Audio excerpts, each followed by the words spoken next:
that room I told you that we have 100 micrometer thick sample sheet. From that pellet we made it, right, which was sintered. That 100 micrometer sheet was put in the ultrasonic drill and we cut 3 millimeter diameter discs. So the thickness of their disc is 100 micrometer and their diameter is 3 millimeter.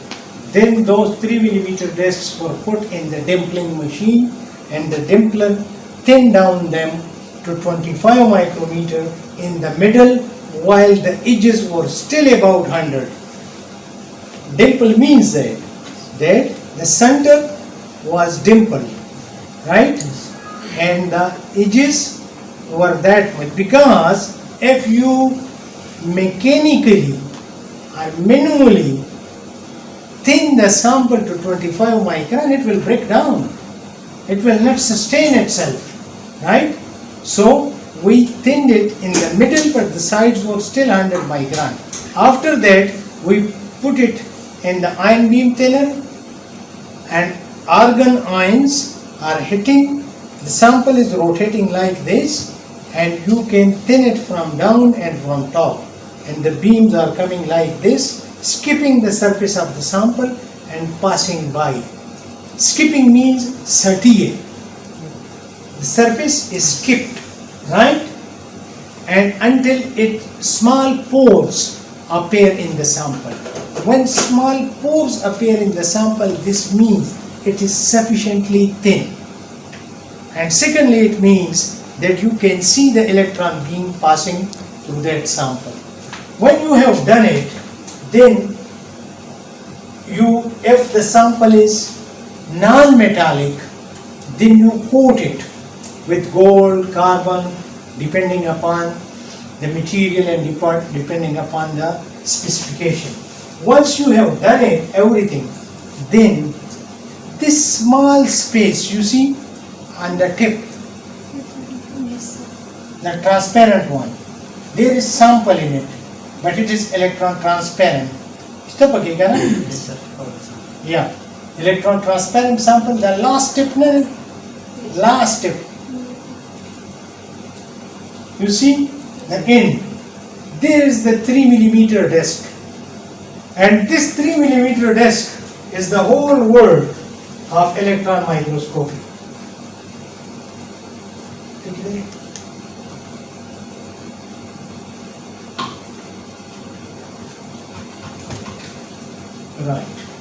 Right? This 3 millimeter disc had thin area in the center, and that thin area, a fraction of it is below 20 nanometer. Below 20 nanometer means electron transparent. Whether it is 1 millimeter, 0.5 millimeter, 0.1 millimeter, but very small area is electron transparent. And that 0.1 millimeter area is multiplied by hundreds of thousands and millions, and that is the magnification of the machine. So it becomes a whole world for you, that small area, right? When you put this sample here, this is the sample chamber here. The sample enters here, it comes somewhere here, right? The top part of the machine is the electron gun. The electrons are coming from that gun, but focused, directed, deviated, and concentrated onto the top of the sample. So there is a lot of electromagnetism there, and many people say that material science has nothing to do with physics. This machine is the practical demonstration of the Schrodinger wave equation, because the electrons are gone by the Schrodinger wave equation, and when you are simulating those images, you use the solutions of Schrodinger wave equations to simulate the image of what the electrons will make. When they reach here, some electrons are deflected back, reflected. Some are scattered in one direction, some are scattered. Because it is general sample and the electron beam is not under your control, that after hitting the sample, where should they go?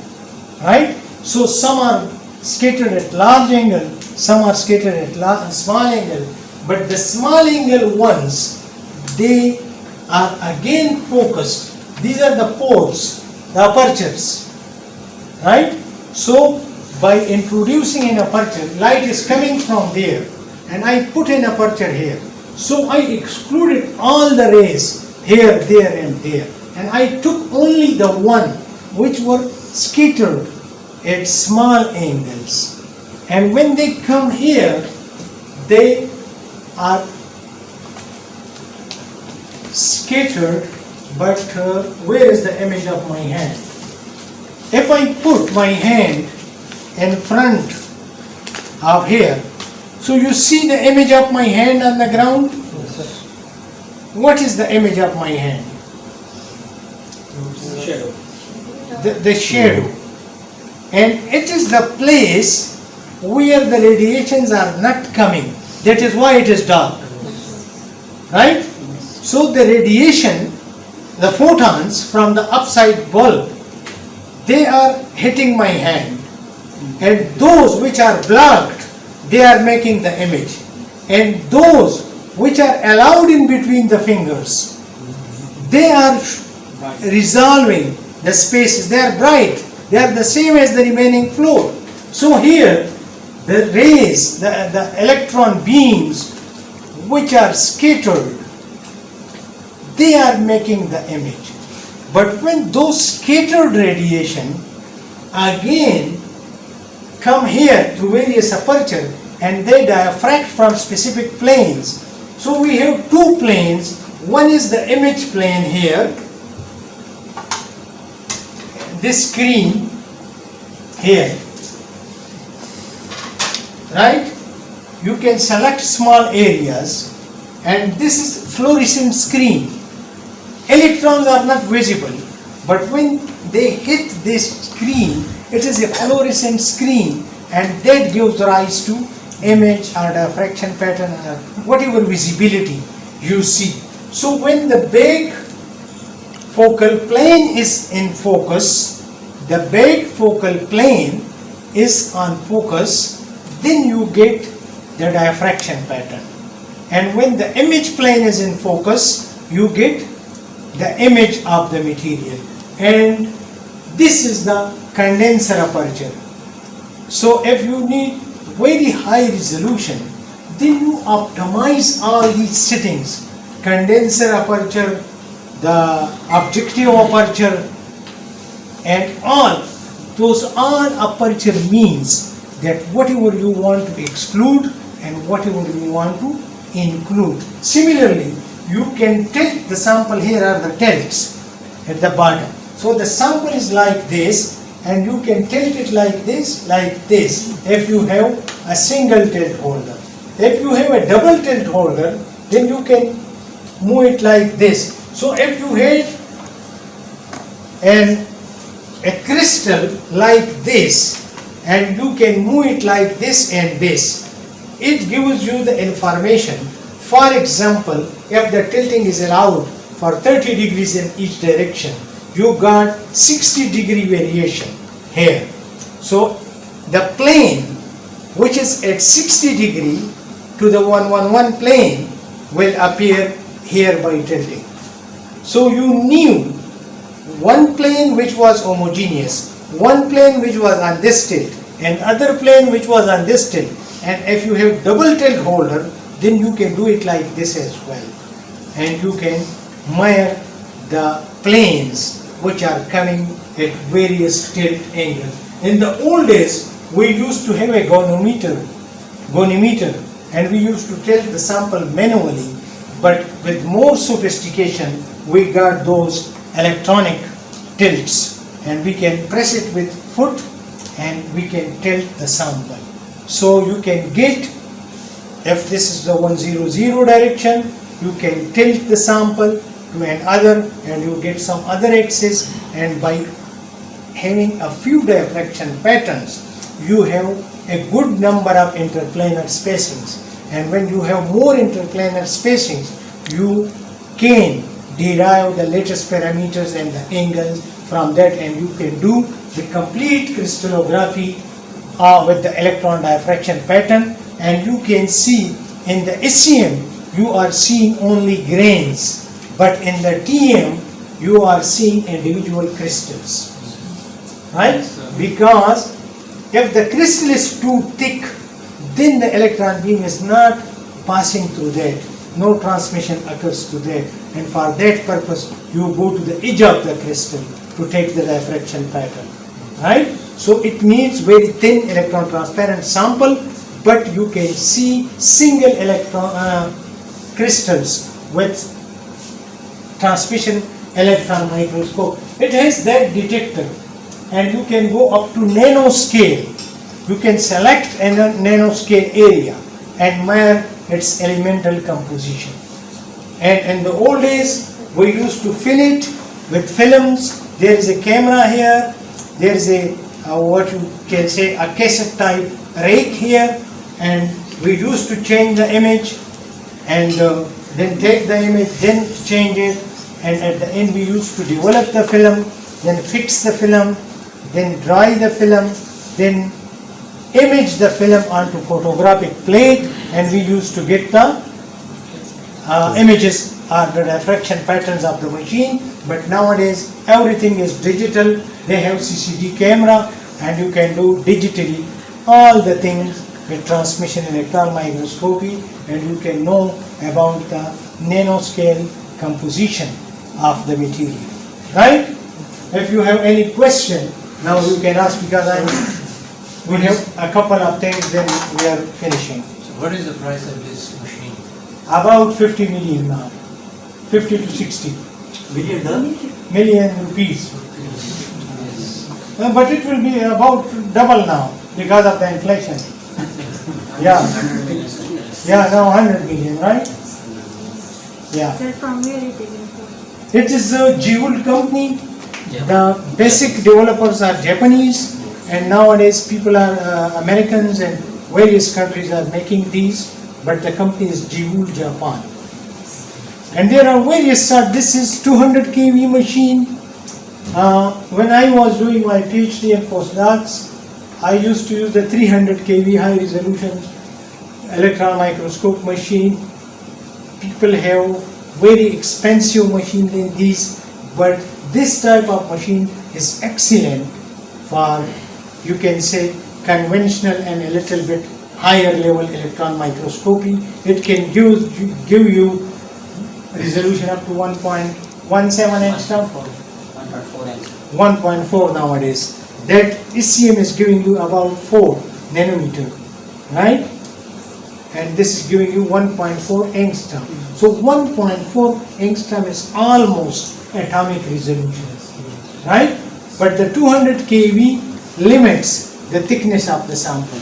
If you have 300 kV, then you can use thicker sample. If you have 100 kV, then your sample must be very, very thin, because the electron energy will be very low, and transparency, electron transparency will be very, very less. So you add money and you add features, right?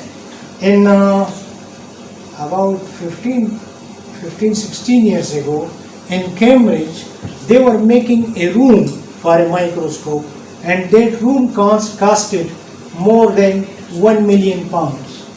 That room.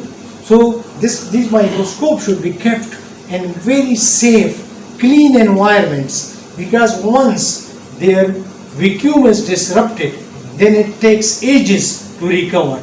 If somebody blindly comes and pull this sample holder, he has destroyed the machine. It will go through the proper process, right? In old days, I was trained for more than a year on a Philips 400 microscope for more than a year. And then after my PhD, I was trained for a few months on the high resolution 300 kV machine, right? So it takes ages to learn properly. And the proper learning has been relatively stopped nowadays. People are not training people because neither the students are interested in learning, they are interested in pictures. And neither the teachers have that much time and love for teaching to teach things properly. Yeah, so in the old days, I took more than a year, and that more than a year means at least 8 hours per week. I used to do microscopy, and after a year, I was made approved user of the lowest level conventional transmission electron microscope. And so it takes that much time. Our knowledge is at primary level in this machine. They have gone much higher level. Electron energy loss spectrometers are introduced, convergent beam electron diffraction, QT lines, diffraction. So it is a huge field. I just gave you a primary level introduction to this machine. Are they the DTA people or DTA? Yes, sir. Yeah. Yes, we have new building. They are in the new building. So we have DTA facilities, we have the atomic mass absorption, spectroscopy equipment, and yeah, and another thing you had for composition analysis, XRF. So many things are here. If you are interested, and anyone in the country is interested, so we welcome people, but yes, they will have to wait because sometimes the rush of sample is so much that we can't offer services on the spot, and they usually have to wait. And this is one of the best laboratory in the country. Under the one floor, we have most of the facilities here for material research, right? And we are constantly developing it, right? So if you have question, yes. So if it got malfunction, so do you have any technician to repair it? No, we have local technicians, but they can repair simple things in it. Internationally, when I was studying and working in UK, they had fortnight and weekly contracts with engineers who used to be in Oxford or different cities. When you report the error in the machine, they will tell you, I am coming in 24 hours, I am coming in 1 week, I am coming in 14 days, and they used to come and repair the machine.